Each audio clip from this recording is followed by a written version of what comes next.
ಕಾರವಾರದಲ್ಲಿ ಚೀನಾ ಗೂಢಚರ್ಯೆ ಮಾಡ್ತಾ ಇದೆಯಾ ಅನ್ನುವಂತ ಒಂದು ಪ್ರಶ್ನೆ ಎದ್ದಿರುವಂತದ್ದು. ಯಾಕಾಗಿ ಈ ಪ್ರಶ್ನೆ ಎದ್ದಿದೆ ಅಂದ್ರೆ, ವಲಸೆ ಬಂದಂತ ಸೀಗಲ್ ಹಕ್ಕಿಯಲ್ಲಿ GPS ಟ್ರ್ಯಾಕರ್ ಪತ್ತೆ ಆಗಿರುವಂತದ್ದು. ಆದ್ರೆ ಈ GPS ಟ್ರ್ಯಾಕರ್ ಅನ್ನ ಯಾವ ಕಾರಣಕ್ಕೋಸ್ಕರ ಅಳವಡಿಸಲಾಗಿತ್ತು, ಅಲ್ಲಿನ ಮಾಹಿತಿಯನ್ನ ತಿಳ್ಕೊಳ್ಳಿಕ್ಕ ಅಥವಾ ಆ ಹಕ್ಕಿಯ ಮಾಹಿತಿಯನ್ನ ತಿಳ್ಕೊಳ್ಳಿಕ್ಕ ಅನ್ನುವಂಥ ಸಹಜ ಕುತೂಹಲ ಅಂತೂ ಇರುವಂಥದ್ದು. ಯಾಕೆಂದ್ರೆ ಅದರಲ್ಲಿ ಏನಾದರೂ ಕ್ಯಾಮ್ರಾ ಅಳವಡಿಸಿದ್ದೆ ಆದರೆ ಇಲ್ಲಿನ ಮಾಹಿತಿಯನ್ನ ಪಡ್ಕೊಳ್ಳೋದಕ್ಕೆ ಅಂತ ಹೇಳ್ಬೋದು. ಅದರಲ್ಲಿ ಕ್ಯಾಮ್ರಾ ಇಲ್ಲ ಅನ್ನುವಂಥದ್ದಾದ್ರೆ ಆ ಹಕ್ಕಿಯ ಜೀವನ ಯಾವ ರೀತಿಯಾಗಿರುತ್ತೆ, ಚಲನೆ ಯಾವ ರೀತಿಯಾಗಿರುತ್ತೆ, ಅದರ ಆಹಾರ ಪದ್ಧತಿ ಯಾವ ರೀತಿಯಾಗಿರುತ್ತೆ, ಇದನ್ನ ತಿಳ್ಕೊಳ್ಳುವಂಥ ಪ್ರಯತ್ನಗಳು ಕೂಡ ಆಗಿರಬಹುದು.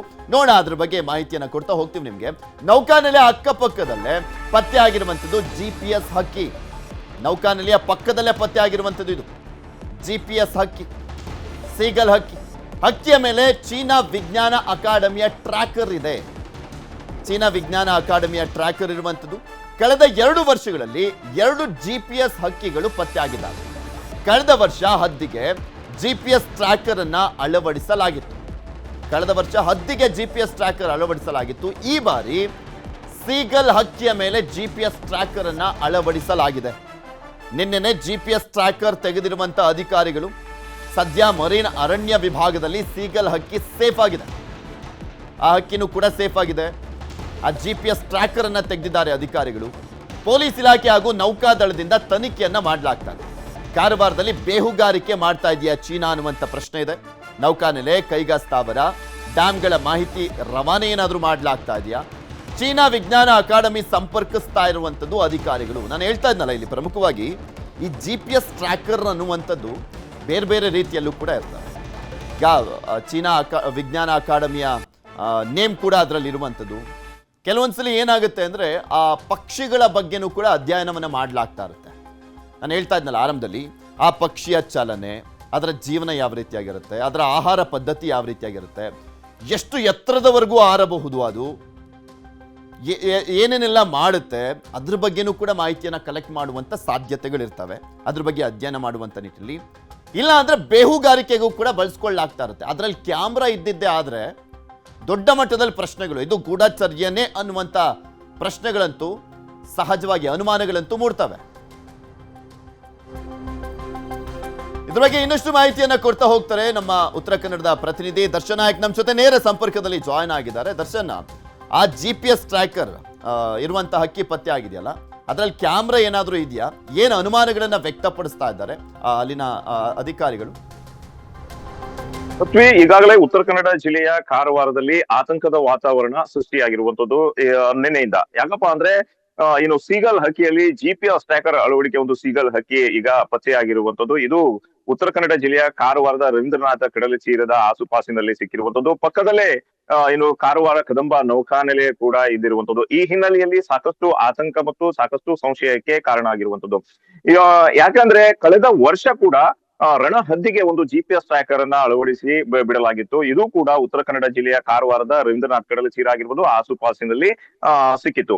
ಸೊ ಈ ಹಿನ್ನೆಲೆಯಲ್ಲಿ ಕೇವಲ ಉತ್ತರ ಕನ್ನಡ ಜಿಲ್ಲೆಯ ಕಾರವಾರದಲ್ಲೇ ಅದರಲ್ಲೂ ನೌಕಾನೆಲೆ ಆಸುಪಾಸಿನಲ್ಲೇ ಈ ಹಕ್ಕಿಗಳು ಸಿಗ್ತಾ ಇರುವಂತ ಒಂದು ಹಿನ್ನೆಲೆಯಲ್ಲಿ ಸಹಜವಾಗಿಯೇ ಈಗ ಸಾಕಷ್ಟು ಆತಂಕಕ್ಕೆ ಕಾರಣ ಆಗಿರುವಂತದ್ದು. ಈ ಬಗ್ಗೆ ಉತ್ತರ ಕನ್ನಡ ಜಿಲ್ಲಾ ಪೊಲೀಸರು ಕೂಡ ತನಿಖೆಯನ್ನ ಕೈಗೊಂಡಿರುವಂತದ್ದು. ಈಗ ಈ ಹಕ್ಕಿಯನ್ನ ಸುರಕ್ಷಿತವಾಗಿ ಇಡಲಾಗಿದೆ. ಅರಣ್ಯ ಇಲಾಖೆಯಿಂದ ಈ ಹಕ್ಕಿಯನ್ನ ಸುರಕ್ಷಿತವಾಗಿ ಇಟ್ಟಿರುವಂತದ್ದು. ಇದು ಒಂದು ಭಾಗವಾದ್ರೆ, ಈಗ ಆ ಹಕ್ಕಿಗೆ GPS ಟ್ರ್ಯಾಕರ್ ಮಾತ್ರ ಅಳವಡಿಕೆ ಮಾಡಲಾಗಿದೆ ಎನ್ನುವಂತಹ ಒಂದು ಮಾಹಿತಿ ಇದೆ. ಆದ್ರೆ ಕ್ಯಾಮ್ರಾ ಇಲ್ಲ ಎನ್ನುವಂಥದ್ದು ಒಂದು ಮಾಹಿತಿ ಈಗ ಲಭ್ಯವಾಗಿರುವಂತದ್ದು. ಇದು ಒಂದು ವಿಚಾರವಾಗಿ ಹೇಳ್ಬೇಕಂದ್ರೆ, ನೀವು ಆವಾಗ್ಲೇ ಹೇಳಿದ್ರಿ, ಇದರ ಜೀವನ ಶೈಲಿ ಏನಾದ್ರೂ ತಿಳಿಬೇಕು ಎನ್ನುವಂತಹ ಒಂದು ನಿಟ್ಟಿನಲ್ಲಿ ಇದು GPS ಟ್ರ್ಯಾಕರ್ ಅಳವಡಿಕೆ ಮಾಡಿ ಬಿಡಲಾಗಿತ್ತ ಎನ್ನುವಂಥದ್ದು ಒಂದು ಇದೆ. ಆದ್ರೆ ಕೂಡ ಇದು ಪ್ರತ್ಯೇಕವಾಗಿ ಕಾರವಾರ ಭಾಗದಲ್ಲೇ ಸಿಕ್ಕಿರುವಂತಹ ಒಂದು ಹಿನ್ನೆಲೆಯಲ್ಲಿ, ಕಳೆದ ವರ್ಷವೂ ಕೂಡ ಇದು ಕಾರವಾರ ಭಾಗದಲ್ಲೇ ಈ ರಣಹದ್ದು ಸಿಕ್ಕಿರುವಂತಹ ಒಂದು ಹಿನ್ನೆಲೆಯಲ್ಲಿ ಆತಂಕ ಅಂತೂ ಇದ್ದೇ ಇದೆ. ಅದರಲ್ಲೂ ಈಗಾಗಲೇ ಜಿಲ್ಲಾ ಪೊಲೀಸ್ ವರಿಷ್ಠಾಧಿಕಾರಿಯವರು ಗುಪ್ತವಾಗಿ ಈಗ ತನಿಖೆಯನ್ನ ಕೈಗೊಂಡಿರುವಂತದ್ದು. ಅದೇ ರೀತಿ ಈ GPS ಟ್ರ್ಯಾಕರ್ ಮೇಲೆ ಚೈನಾ ಮೂಲದ ಒಂದು ಹೆಸರನ್ನ ಇಲ್ಲಿ ನಮೂದನೆ ಮಾಡಲಾಗಿದೆ. ಈ ಚೈನಾ ಮೂಲದ ಹೆಸರನ್ನ ಸಂಪರ್ಕಿಸುವಂತ ಒಂದು ಕೆಲಸವನ್ನ ಕೂಡ ಈಗ ಜಿಲ್ಲಾ ಪೊಲೀಸ್ ವರಿಷ್ಠಾಧಿಕಾರಿಯವರಿಂದ ನಡೀತಾ ಇರುವಂತದ್ದು. ರಕ್ಷಣಾ ಇಲಾಖೆಗೆ ನಮ್ಮ ನೌಕಾನೆಲೆ ಒಂದು ದೊಡ್ಡ ಅಸೆಟ್, ನೋ ಡೌಟ್. ಅಲ್ಲಿ ಏನೇ ಪತ್ತೆ ಆದಂತಹ ಸಂದರ್ಭದಲ್ಲಿ, ಅನುಮಾನಗಳು ಬಂದಂತಹ ಸಂದರ್ಭದಲ್ಲಿ ಅದರಲ್ಲಿ ಕ್ರಾಸ್ ವೆರಿಫಿಕೇಶನ್ ಮಾಡ್ತಾರೆ, ಅದರಲ್ಲೂ ನೋ ಡೌಟ್. ಈಗ ಈ ಹಕ್ಕಿ ಪತ್ತೆ ಹಚ್ಚಿದ್ ಯಾರು, ಅದರಲ್ಲಿ GPS ಟ್ರ್ಯಾಕರ್ ಹಾಕಲಾಗಿದೆ ಅನ್ನುವಂಥದ್ರ ಬಗ್ಗೆ ಯಾರಿಗೆ ಮಾಹಿತಿಯನ್ನು ಕೊಟ್ಟರು, ಮತ್ತೆ ಆ GPS ಟ್ರ್ಯಾಕರ್ ವಿಚಾರಕ್ಕೆ ಸಂಬಂಧಪಟ್ಟಂತೆ ಇವರು ಕೂಡ ಇದನ್ನು ಯಾವ ರೀತಿಯಾಗಿ ಯೂಸ್ ಮಾಡ್ಬೋದು, ಯಾವ ಕಾರಣಕ್ಕೋಸ್ಕರ ಯೂಸ್ ಮಾಡ್ಬೋದು ಅನ್ನುವಂಥದ್ದು ಒಂದು ಐಡಿಯಾ ಅಂತೂ ಇದ್ದೇ ಇರುತ್ತೆ. ಪೃಥ್ವಿ, ಇದು ಉತ್ತರ ಕನ್ನಡ ಜಿಲ್ಲೆಯ ಕಾರವಾರದ ರವೀಂದ್ರನಾಥ ಕಡಲ ತೀರದಲ್ಲಿ ಈಗ ವಲಸೆ ಬಂದಿರುವ ಹಕ್ಕಿಗಳ ಒಂದು ಕಲರವ ಶುರುವಾಗಿರುವಂತದ್ದು. ಈ ಹಿನ್ನೆಲೆಯಲ್ಲಿ ಇಲ್ಲಿನ ಮರೀನ್ ಬಯಾಲಜಿ ಅವರು ಈಗ ದರ್ಶನ್ ಮಾತನಾಡ್ತೀನಿ. ನಮ್ಮ ಜೊತೆ ಈಗ ನಿವೃತ್ತ ವಾಯುಪಡೆಯ ಅಧಿಕಾರಿ ಆಗಿರುವಂತ ಮೋಹನ್ ಚಿತಲೆ ಅವರು ದೂರವಾಣಿ ಸಂಪರ್ಕದಲ್ಲಿ ಜಾಯಿನ್ ಆಗಿದ್ದಾರೆ. Good morning sir. ಸರ್, ನನ್ನ ಧ್ವನಿ ಕೇಳಿಸ್ತಾ ಇದೆಯಾ ಮೋಹನ್ ಸರ್? ಸಂಪರ್ಕ ಸಾಧ್ಯ ಆಗ್ತಾ ಇಲ್ಲ ಅಂತ ಕಾಣಿಸುತ್ತೆ.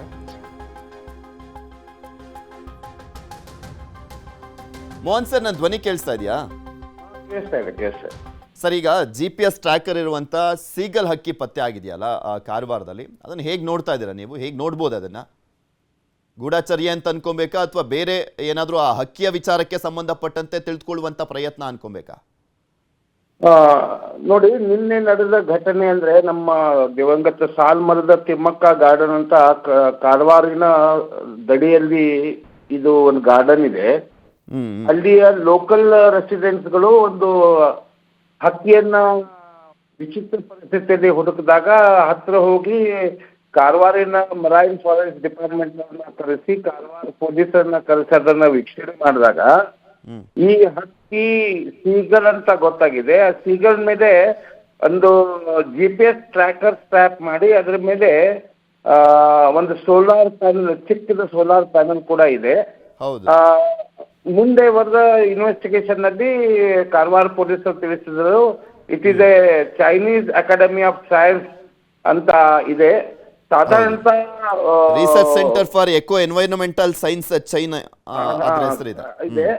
ಅದರಲ್ಲಿ commonly it is research for feeding, ಆಮೇಲೆ ಟ್ರ್ಯಾಕಿಂಗ್ ಅಂತ 5,014 ಕಿಲೋಮೀಟರ್ ದೂರ ನಾವು ಏರ್ ರೂಟ್ ನಲ್ಲಿ ತಗೊಂಡ್ರೆ ಈ ಹಕ್ಕಿ ಸರಿಸುಮಾರು 10,000 ಕಿಲೋಮೀಟರ್ ಫ್ಲೈ ಮಾಡಿದಂತ ಗೊತ್ತಾಗಿದೆ.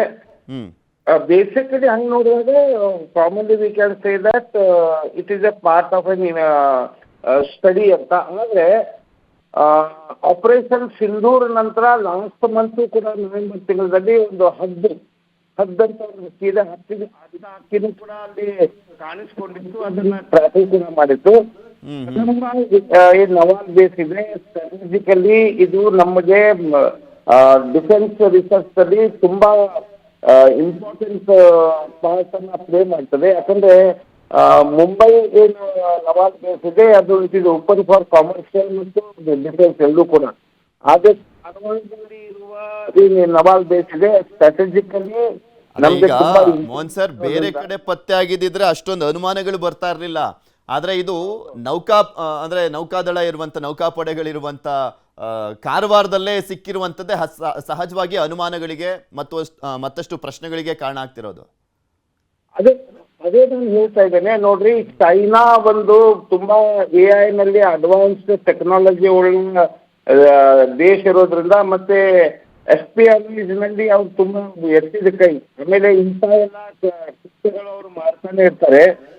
ಎಲ್ಲ ದೇಶಗಳು ಆಮೇಲೆ ಅದನ್ನು ಕೂಡ ಅವರು ಕೆಲವೊಮ್ಮೆ ಬಲೂನು, ಕೆಲವೊಮ್ಮೆ ಹಕ್ಕಿ ಎಲ್ಲ ಕಳಿಸ್ತಾ ಇದ್ದಾರೆ.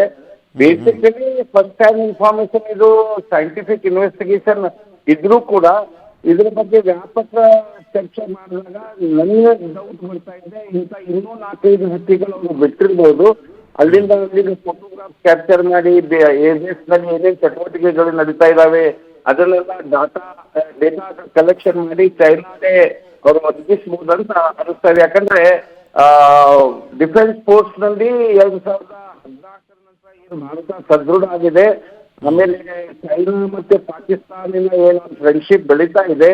ಅದು ನೋಡಿದಾಗ ಈ ಅಂಗದಿಂದಲೂ ಕೂಡ ನಾವು ಇನ್ವೆಸ್ಟಿಗೇಷನ್ ಭಾರತ ಸರ್ಕಾರ ಮಾಡ್ಬೇಕಂತ ಅನಿಸ್ತದೆ ಸರ್. ಓಕೆ, ನೋಡೋಣ ಯಾವ ರೀತಿಯಾಗಿ ನಂತರ ಮಾಹಿತಿಗಳು ಸಿಗ್ತಾ ಹೋಗ್ತವೆ ಇನ್ವೆಸ್ಟಿಗೇಷನ್ ಮಾಡಿದಾಗ ಅಂತ. ಧನ್ಯವಾದ ಸರ್ ನ್ಯೂಸ್ 18 ಜೊತೆ ಮಾತನಾಡಿದ್ದಕ್ಕೆ.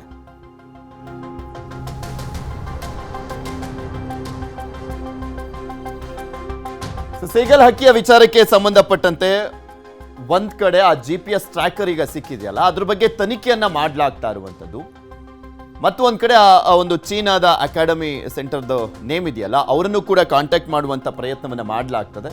ಹಾಗೆ ಇದನ್ನ ನಿಜಕ್ಕೂ ಯಾವ ಕಾರಣಕ್ಕೋಸ್ಕರ ಬಳಸಲಾಗಿದೆ, ಆ ಹಕ್ಕಿಯ ಜೀವನವನ್ನು ತಿಳ್ಕೊಳ್ಳೋದಕ್ಕೆ, ಅದರ ಆಹಾರ ಪದ್ಧತಿಯನ್ನು ತಿಳ್ಕೊಳ್ಳೋದಕ್ಕೆ, ಅದು ಎಷ್ಟು ಎತ್ತರದಲ್ಲಿ ಹಾರಾಡುತ್ತೆ ಅನ್ನುವಂಥದ್ದನ್ನು ಮಾತ್ರ ತಿಳ್ಕೊಳ್ಳೋದಕ್ಕೆ ಇದನ್ನು ಬಳಕೆ ಮಾಡಲಾಗಿದೆಯಾ, ಅಥವಾ ಇಲ್ಲಿ ಗೂಢಚರ್ಯೆಯನ್ನು ನಡೆಸುವಂಥ ನಿಟ್ಟಿನಲ್ಲೇ ಅದನ್ನು ಏನಾದರೂ ಬಳಕೆ ಮಾಡಲಾಗಿತ್ತಾ? ಈ ಅನುಮಾನಗಳಿದಾವಲ್ಲ, ಆ ಅನುಮಾನಗಳಿಗೆ ಸಂಬಂಧಪಟ್ಟಂತೆ ತನಿಖೆಯನ್ನು ಮಾಡಲಾಗ್ತದೆ. ಅದಕ್ಕೆ ತುಂಬ ಎಫಿಷಿಯನ್ಸಿ ಆಗಿರುವಂಥ ಟೀಮ್ಗಳಂತೂ ಇದ್ದೇ ಇದ್ದಾವೆ. ಅವ್ರು ತನಿಖೆಯನ್ನು ಮಾಡ್ತಾ ಇದ್ದಾರೆ. ಏನು ಆಮೇಲೆ ಮಾಹಿತಿ ಹೊರಗೆ ಬರುತ್ತೆ, ಕಾದು ನೋಡಬೇಕು.